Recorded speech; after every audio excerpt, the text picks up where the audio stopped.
Thanks, Paul. So hi everyone. As you guys know, we are Group 4 Mapping Trajectories of Duke Doctoral Students. I'm Katie, and I'm joined by my teammate Evan. So just as a brief intro, this project was inspired by the recent development of many graduate schools wanting to prepare students for a broader array of post-graduation paths outside of academia. And our team's main goal was to create tools for Duke graduate school administrators to use that will improve the direction and quality of Duke doctoral education. And to do this, we worked with 2 sets of survey data completed by Duke Graduate School's alumni. So the first survey we got was called Exit Survey for PhD Completers. It's given to graduating students and asks about their overall graduate school experience, and the response rate is not bad. It's about 75.91%. And the second survey we got was called Alumni Outcome Survey. It's Duke's internal survey that they give to students before they graduate, as well as 1, 3, and 5 years after they graduate. And it asks about career plans and current employment status. And the response rates are much lower, unfortunately. It gets worse from graduation time, as graduation time increases. So with this data, we cleaned both data sets to ultimately produce 2 useful data frames, one that contains all response data from the 2 surveys, and one containing metadata for questions from both surveys. And then with the clean data, we made 2 outputs. The first is a live, let me scroll that really quick, sorry. So the first output we have is a live dashboard built using R Shiny, and the second are individual reports for each graduate school program containing demographic snapshots and box plots comparing the selected program to its peer programs. So I'm going to stop sharing really fast, and Evan can share our dashboard.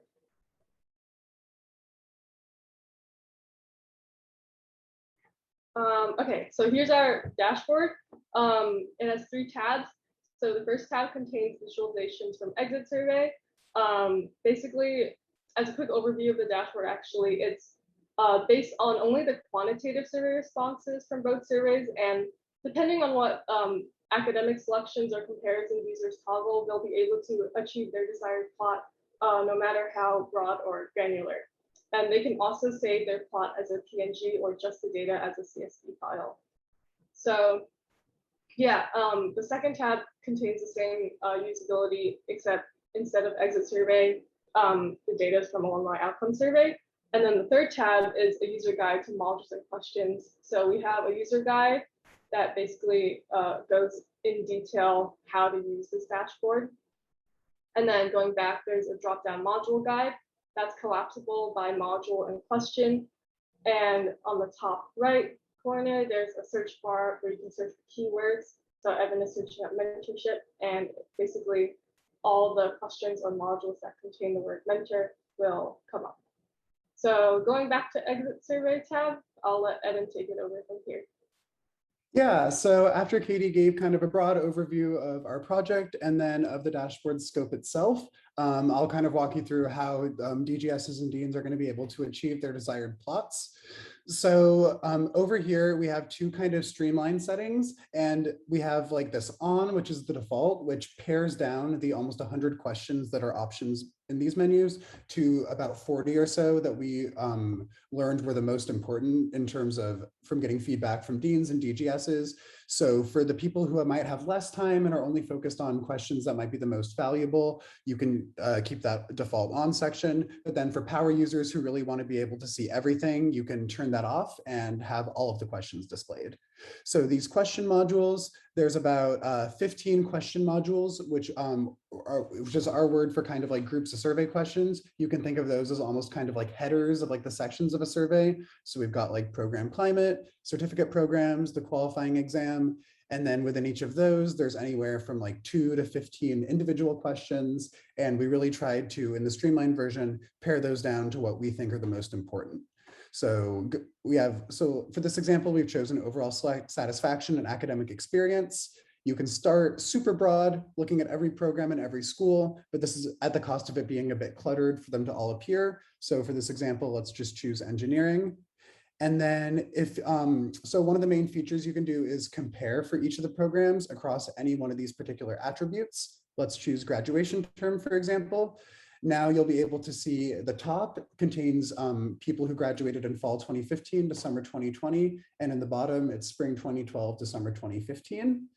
And so now if I'm looking at this and I don't care about the differences in each individual program, I just want to see how Pratt has changed as a whole in that time period, I would click on Group Summary to kind of collapse along that program axis. And then the other few changes are pretty cosmetic. I can hide blank responses because, in some of the questions, there's a lot of NAs, and those gray bars can make the rest of the graph kind of hard to interpret. So there's an option to hide those, as well as to toggle the labels to numbers if you prefer those rather than the presents. And then finally, I'll go back to more programs. The default is to sort them by descending mean ratings to be able to just quickly pick out who's kind of doing the best at the top and who might need more improvement at the bottom. But if you're just looking to find one program in particular, or for kind of the most like objective view, you can choose alphabetical order. And then if you're, since so many programs vary in size, there might be some trends in questions that are actually better explained by the size of the program itself. You can sort by descending size by clicking there. And I will go ahead and stop sharing the dashboard to give it back to Katie for the poster. Awesome. And then kind of finally talking about the rest of our project and our process these 10 weeks this summer. So the biggest kind of theme we did after we got that data cleaning and initial wrangling and initial prototype of the dashboard built was we would kind of iterate through meetings with various potential users so that could be department chairs, deans, directors of graduate studies, which is the DGS acronym. So we would meet with them, kind of reconvene as a group to decide which of their implementations we might want to make. Meet again with the overall project leads to ensure that we're kind of staying on the right track and are going to be able to accomplish everything, and then just kind of really refining those processes over the bulk of the weeks this summer. And a really common theme that came up in those conversations was balancing granularity with meaningfulness, because a lot of DGSs would tell us that they wanted access to all the data in all forms, but then also wanted us to be able to condense it down and tell them basically exactly what to do, given kind of all the busy schedules and hats that deans and chairs have to wear. And we really hope that the combination of having this very granular dashboard where users are able to achieve any plots they want and really have to be able to go seek out a specific question. We hope the combination of having that versus these very passive reports for which are just statically generated and just kind of contain our best guesses as to what might be the most important questions to care about. And we really hope having the combination of these two will be able to satisfy all stakeholders and provide both granularity and meaningfulness to all users. And as another really great portion of being able to meet with as many people as we did this summer, we have an entire list in the bottom middle of our poster, is that a lot of the kind of domain specific knowledge for evaluating graduate programs that we were lacking, we got from these conversations.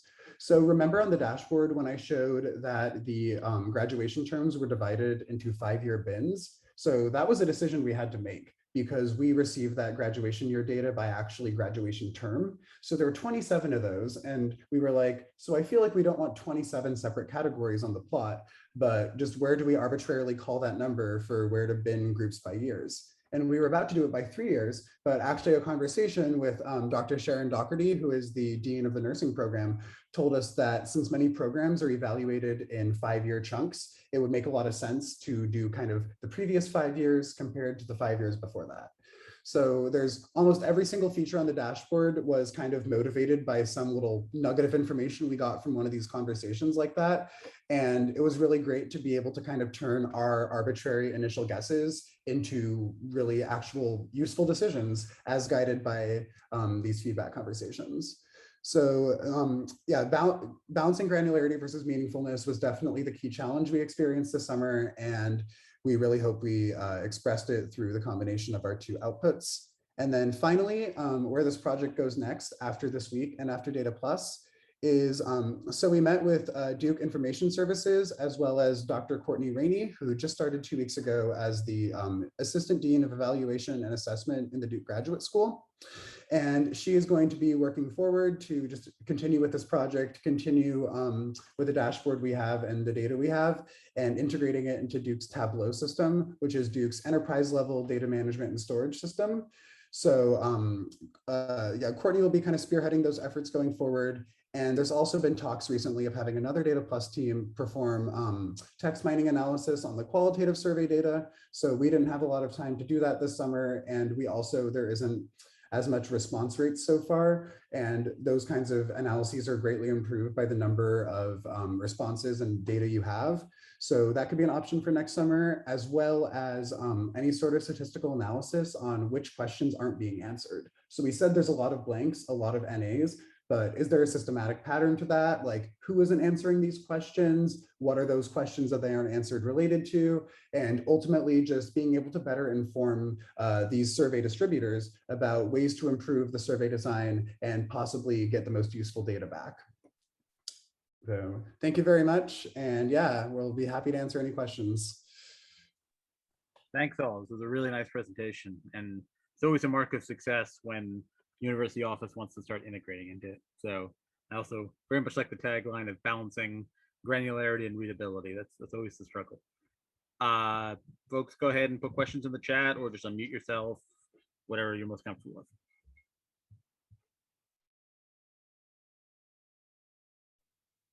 So the question from Heidi: how did you enjoy having so much constant feedback from the various directors and deans on the app? I don't know if enjoy. We had a lot of feedback, and then because I think it's better to have more feedback than to have less, so we have the option to like pick and choose which suggestions to take, and so I mean it was a little overwhelming at first, but slowly we started to realize that a lot of people were kind of asking along the lines of similar things, like, oh, I want to view my own program. A lot of the director of graduate studies were telling us that. So that's where we came up with the idea to create, those individual reports for people who don't necessarily have time to play with the dashboard, just to view like a quick snapshot. So yeah, we had a lot of feedback over the summer, and it was really helpful. And yeah, kind of like adding on to that, it was definitely would sometimes be a lot if we had multiple meetings per day and kind of just showed up and just very eager DGSs telling us like so many things we could add. And especially sometimes that would be things I would have been trying to work on in the past few days and like just encountered roadblocks with just like coding and the limited capabilities of Shiny. So just that would sometimes feel a little frustrating, but then there would at the same time, then you would have a meeting with a new like dean or DGS who's never seen this before, who is just so delighted to finally have a look at this data. And then you kind of remember how far you've come and what all this is about. So there was definitely kind of ups and downs with those meetings over the summer where we would realize like how far we'd come and compared to the very limited access to this data these people had before, what we've been able to accomplish. Yeah, I'll just chime in to say that in my experience with data science work, one of the most important skills, and something you're clearly developing and you just keep developing, is part of the process of project planning is figuring out how to have the thing you're making work to incorporate feedback. Because the worst thing that can happen is if you go down a long rabbit hole and you develop something and then it's like, we didn't want that. And so how do you design for that? And there's no magic bullet, but it's basically anything you do to sort of go toward minimum viable product. The way I always describe it is be as quickly as possible, be able to develop something so that someone can say, I don't like it, but is able to say why they don't like it in a way so that you can actually do something. And that's so hard. I think compartmentalizing what exactly we wanted to do in terms of our dashboard reports was something we had to learn, but our project manager, Sarah, who's here, is really good at, dividing up those tasks into like high priority versus like low priority. So props to Sarah. I think it was nice having such a small team. We could be pretty nimble about it. And I think we had some good guesses early on sort of when to take in different types of feedback. I think choosing to focus on the dashboard versus these reports that kind of came later was helpful. And of course, now we're dealing with this migration towards an enterprise system, which is a little complicated and like I wish maybe we had known about earlier, but as it stands, we were able to have a fully dynamic and functional prototype within 3 or 4 weeks. And that has allowed us to get much better feedback. Yeah, that's one thing I've often noticed too, is that often when you have dashboards that are sort of meant to incorporate large amounts of data, often it's not always the case that all the data you want to incorporate in it exists perfectly yet, but having this tool in front of people kind of lights a fire and creates desire and often moves funding, right? Because funding is needed to make more data. And so just being able to set it up, so here's a thing that will get better if there is more data, is really good work. That's a really great point you brought up. And like kind of our meeting yesterday with Courtney, who's we said was going to take this on when we leave as kind of our final transition meeting. We were kind of talking about that as like a theoretical conversation of like, how do we get people to improve these response rates like for alumni outcomes? And actually Courtney herself got her PhD from Duke a few years ago and is now, before joining us now in this Dean of Evaluation Assessment role. And she said she literally got the email and thought it was like signing up for some workshop because like the subject line was like, help make Duke graduate education better, which like it is by responding to the survey and giving her feedback, like she is contributing to it. But like, if like she said, if they had told us like we have this like robust like data like analysis and like collection system and like we would love if you would fill out this like quick survey to be a part of that, she's like, if they framed it like that, we might be looking at really different response rates than kind of just blindly sending surveys, please do it. So really looking for making, we're also discussing too after this kind of packaging all of the recommendations that we've thought of for future survey designers, since we've just been the ones working through this. And obviously since Data Plus isn't formally continuing after this, that would be kind of something we're all working on. But yeah, that's really important, is we're like, there's a lot of these redundant questions too out of the 100 and exit survey where I've really thought like, if you could just cut these down by a lot, you would get a lot more people to respond to it. So. Yep, no, that's. Yeah, I think Evan mentioned that we were just starting to look at qualitative responses, and which actually we were doing just yesterday. And then some people actually were saying like, I don't really know what this survey is for, so I'm just like, I'm filling it out to fill it out, but I don't really know what it's for, so here you go. So I feel like if people are more motivated to take it and their data was being put to use and they knew that, we think survey response rates would be more high. I have a question for Evan and Katie, if no one else does right now. I'm sort of wondering if you've had a chance to think about how this project this summer and this experience has been different and similar to the kinds of skills you've been using in your more regular year academic programming. That is a really great question, because I think I very much like our first kind of like client meetings this summer really exemplifies that. Like whenever I have to like make slides for a presentation, it's like for my PI and like a meeting of just us. So I'm just throwing all the numbers and statistics and data on the board, and like aesthetics is just out the window and it doesn't matter, versus like the exact opposite in this kind of paradigm where you really have to spend a lot of time focusing on like making it look pretty and just really trying to impress with aesthetics.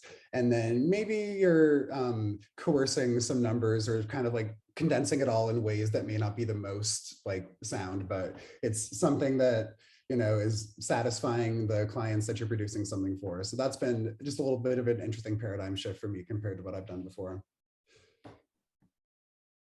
Sarah, what's the question? How does this compare to like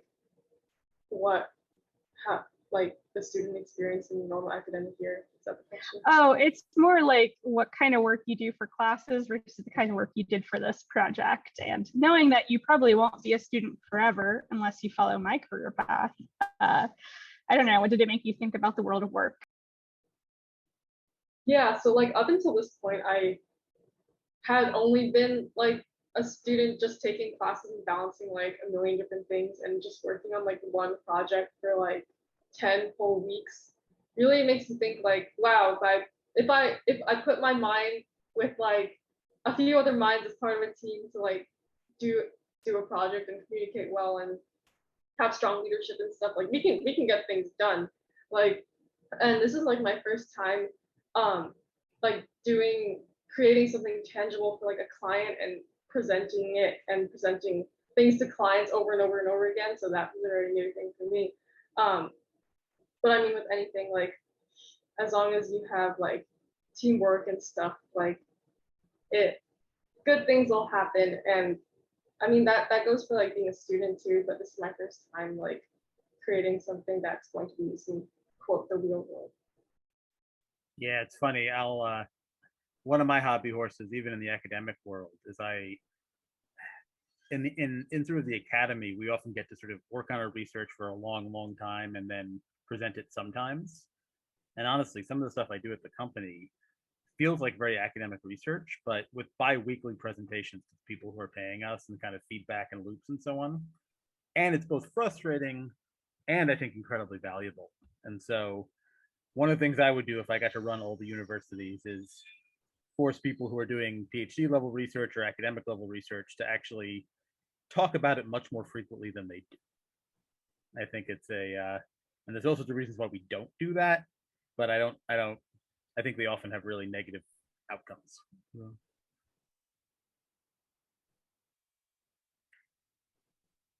Other questions? And if you're curious about the average PhD student's experience presenting their research, it's in the dashboard. It's in the dashboard, exactly. Actually, how far does this data go back? It only goes back to 2012. That's the first year. Okay, but it's still ongoing.